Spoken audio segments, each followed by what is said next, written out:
Extra అవుతాయి. ఇప్పుడు ఆయా వర్గాల్లో ఉన్న పట్టు ఇవన్నీ లెక్కలేసుకునేసి ఎలక్షన్స్ అయిపోయాక అది అమలు చేస్తామని చెప్పి ముందస్తుకు వెళ్తారా, లేకపోతే నియోజకవర్గాల పునర్విభజన చేసి 2028లో ముందస్తు ఎన్నికలకు వెళ్తారా?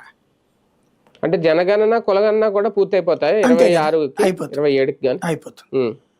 అది జరిగింది అనుకోండి, జగన్ పాదయాత్ర ముందే బిగిన్ అవ్వాలి, 27లోనే బిగిన్ అయిపోవాలి. లేదు అనుకోండి 28లో బిగిన్ అవ్వాలి. ఓ ఏడాదిన్నర చేస్తారు జనం. అంటే ఈసారి నాకు తెలిసి ఈసారి 5,000 కిలోమీటర్లు అదే ఏడాదిన్నర చేస్తారు. ఏముందండి, రోజుకి 10 కిలోమీటర్లు 15 కిలోమీటర్లు వేసుకోండి.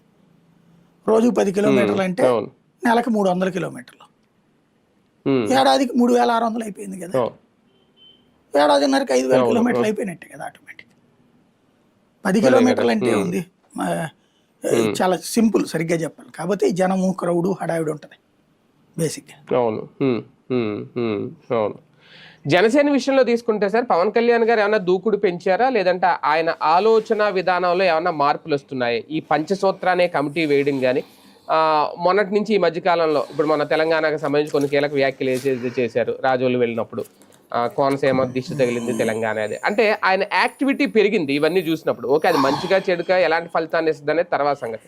కాకపోతే ఆయన ఆలోచన ఏంటి, ఆయన వ్యూహం ఏంటి, ఆయన విధానం ఏమన్నా మారుతుందా అనేది ఏమన్నా సంకేతమా దీనికి? గవర్నమెంట్ ఏర్పడిన తర్వాత నుంచి ఓ రకంగా తన సినిమా ప్రపంచంలో పడిపోయినటువంటి పవన్ కళ్యాణ్ ఇప్పుడు నిజమైనటువంటి రాజకీయ తన బాధ్యత నిర్వర్తిస్తున్నారు. మంత్రిగా తను సైన్స్ అండ్ టెక్నాలజీకి సంబంధించిన మంత్రి కూడా ఆయన అన్న సంగతి చాలా మందికి ఐడియా లేదు.